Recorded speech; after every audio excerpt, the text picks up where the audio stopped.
Students, अब हम लोग ऑप्टिक्स की बात करेंगे। सबसे पहले हम लोग बेसिक कॉन्सेप्ट ऑफ लाइट की बात करेंगे। प्रकाश है क्या? इस समय हम लोगों ने पहले पढ़ा था स्थिर वैद्युत इलेक्ट्रोस्टैटिक्स, जिसमें कूलाम का नियम, गास प्रमेय इत्यादि बहुत सारे टॉपिक आए थे। वैद्युत क्षेत्र की तीव्रता, ये सब पढ़े थे। प्रशासन के नियमानुसार हम लोगों को पढ़ाना है, चूँकि आप लोगों ने देखा है प्रशासन ने अपना जो एडवाइजरी जारी किया है उसी अनुरूप हम लोग पढ़ा रहे हैं। और अब हमको सेकंड पोर्शन से भौतिकी भाग 2 से लाइट पढ़ाना है, प्रकाश। तो आज हम लोग प्रकाश पे चर्चा करने जा रहे हैं और प्रकाश पे हम लोग चर्चा करेंगे। आप लोग यूट्यूब पे मेरे चैनल को सब्सक्राइब कीजिए और वीडियो देखने के बाद में अपनी प्रतिक्रिया अवश्य भेजें कि कैसा लगा वीडियो। हम लोग बात करने जा रहे हैं लाइट की।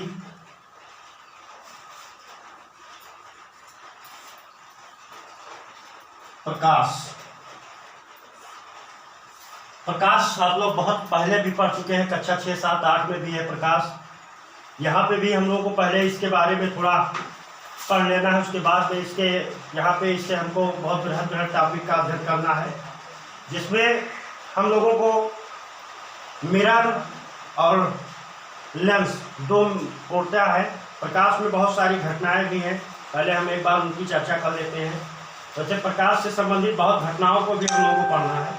प्रकाश का परावर्तन, प्रकाश का अपवर्तन, प्रकाश का विवर्तन, प्रकाश का ध्रुवण, प्रकाश का व्यतिकरण, प्रकाश वैद्युत प्रभाव, ये सब प्रकाश की घटनाएं हैं। एक एक करके हम हर एक घटनाओं को पढ़ेंगे। लेकिन सबसे पहले मेरा टॉपिक है लाइट, प्रकाश। प्रकाश आप जानते हैं कि आप अगर किसी अंधेरे कमरे में बैठे हैं, कोई वस्तु रखी है तो वस्तु आपको दिखाई नहीं देगी। लेकिन यदि अंधेरे कमरे में आप कोई मोमबत्ती जलाएंगे या टॉर्च जलाएंगे या कोई बल्ब जलाएंगे तो वस्तु आपको दिखाई देने लगती है। क्यों? क्योंकि होता क्या है कि जब आप अंधेरे कमरे में बल्ब जलाते हैं, मोमबत्ती जलाते हैं, तो उससे विकिरण उत्पन्न होता है और वह विकिरण उस वस्तु पर आपतित होता है, जिसके कारण हमको वह वस्तु दिखाई देने लगती है। तो वास्तव में हम कह सकते हैं इस बात को सुनने के बाद में कि प्रकाश एक प्रकार की विकिरण ऊर्जा है जो हमें दृष्टि संवेदना प्रदान करती है, जिससे हमें वस्तुएं दिखाई पड़ती हैं। आप पहले भी पढ़ चुके हैं कि प्रकाश की चाल वायु या निर्वात में सबसे ज्यादा होती है, पदार्थिक माध्यम में सबसे कम होती है। प्रकाश की चाल वायु या निर्वात में 3 × 10⁸ मीटर पर सेकंड होती है। प्रकाश आप जानते हैं विद्युत चुंबकीय तरंगों के रूप में संचरित होता है। ये तो था प्रकाश के बारे में। अब हम लोग बात करेंगे सबसे पहली घटना जो प्रकाश की है, जिसके बारे में बात करना बहुत जरूरी है, क्योंकि बेसिक चीजें जब तक आपकी कंफर्म नहीं होंगी तब तक आपका आगे का प्रॉब्लम सॉल्व नहीं होगा। या वैसे आप कक्षा 10 में पढ़ चुके हैं, लेकिन फिर भी मैं आपको पुनः यहाँ एक बार पढ़ाया जाता हूँ। Reflection of light. Reflection of light, प्रकाश का परावर्तन। प्रकाश का परावर्तन, रिफ्लेक्शन ऑफ लाइट की बात होने जा रही है। प्रकाश का परावर्तन नाम से ही कंफर्म है। परावर्तन मतलब प्रकाश की किरण टकरा के कहीं से वापस लौटे, इसी घटना को हम प्रकाश का परावर्तन कहते हैं। आइए हम चित्र के माध्यम से आपको पूरी परिभाषाएं क्लियर समझा रहे हैं कि प्रकाश का परावर्तन क्या होता है। यहाँ पे हम एक मिरर ले रहे हैं, दर्पण ले रहे हैं। ये हमारा मिरर है, M1 M2, ये हमारा एक मिरर है। इस पर एक अभिलंब डाल दिया हमने, यह हमारा अभिलंब है।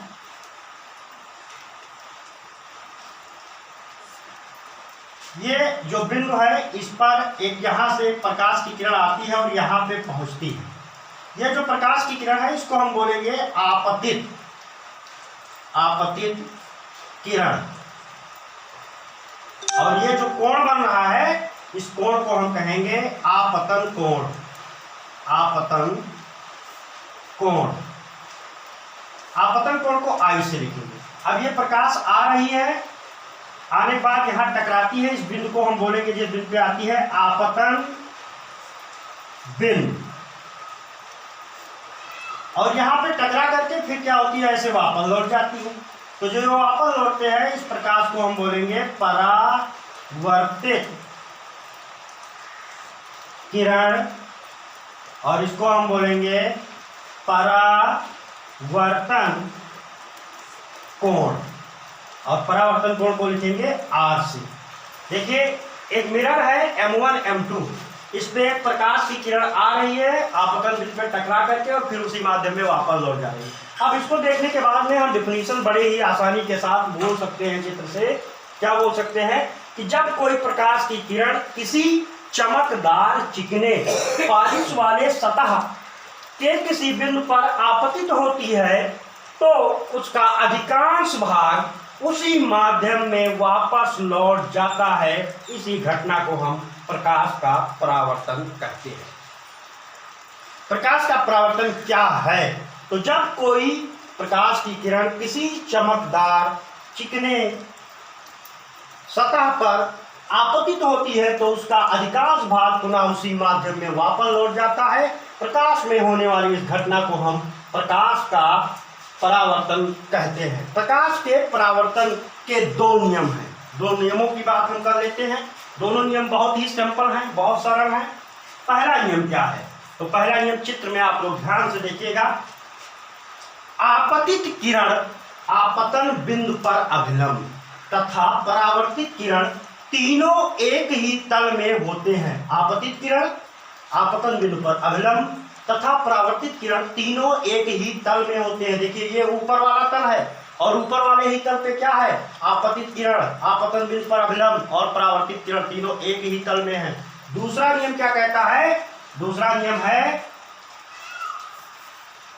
R इक्वल टू कोण I, यानी हम बोल सकते हैं कि परावर्तन कोण सदैव आपतन कोण के बराबर होता है, R इक्वल टू I। ये हमारा था रिफ्लेक्शन ऑफ लाइट, प्रकाश का परावर्तन। अब हम बात करने जा रहे हैं प्रकाश के अपवर्तन की। Refraction of light.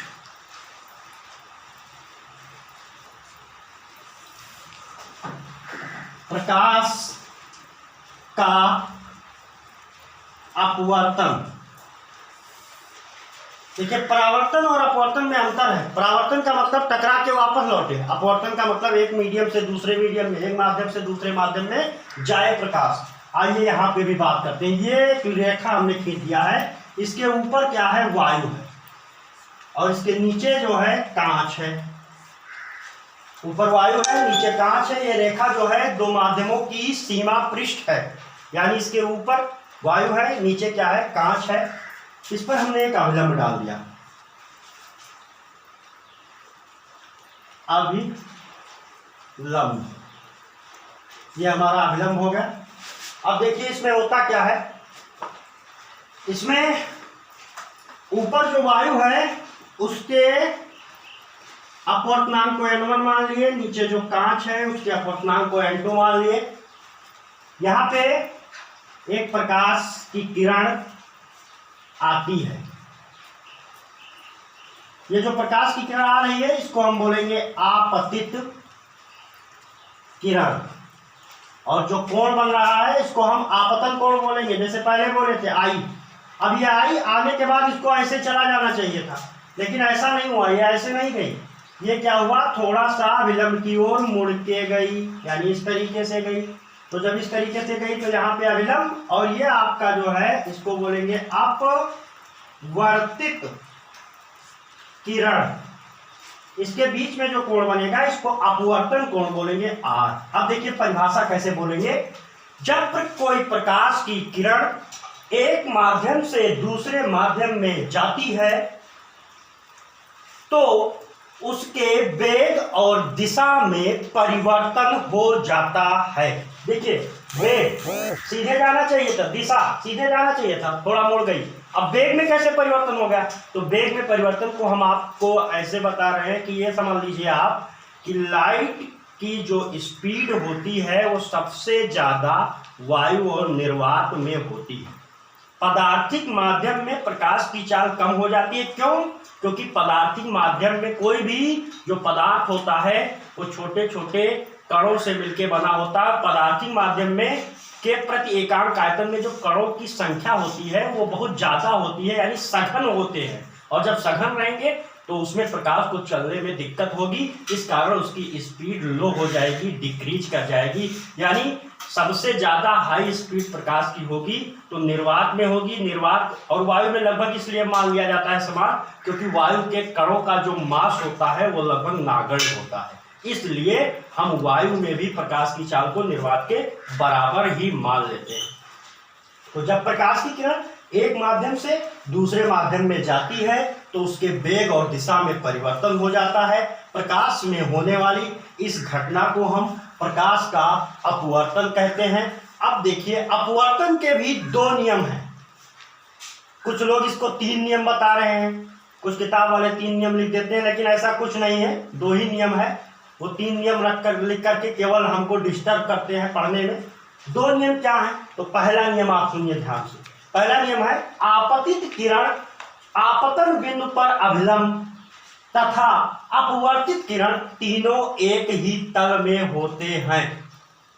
आपतित किरण आपतन बिंदु पर अभिलंब, यह आपतन बिंदु है आपका, इस पॉइंट को O मान सकते हो, यहाँ पे A मान सकते हो, इसको B मान सकते हो।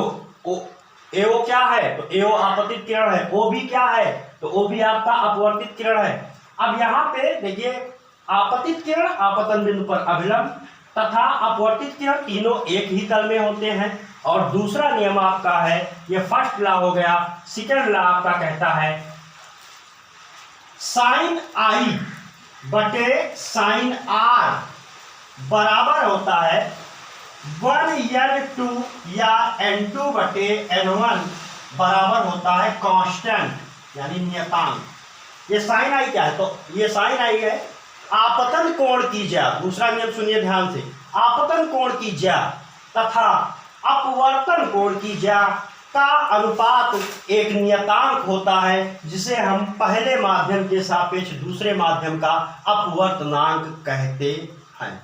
तीसरा नियम जो कुछ किताब वाले लिख देते हैं उसकी भी मैं चर्चा किए देता हूं।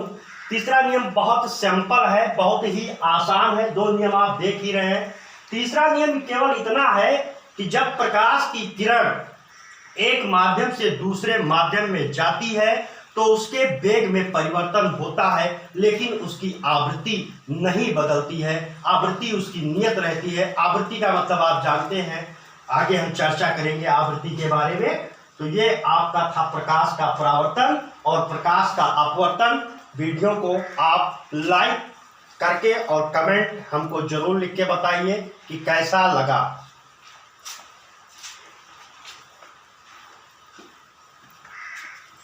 बना तो भैया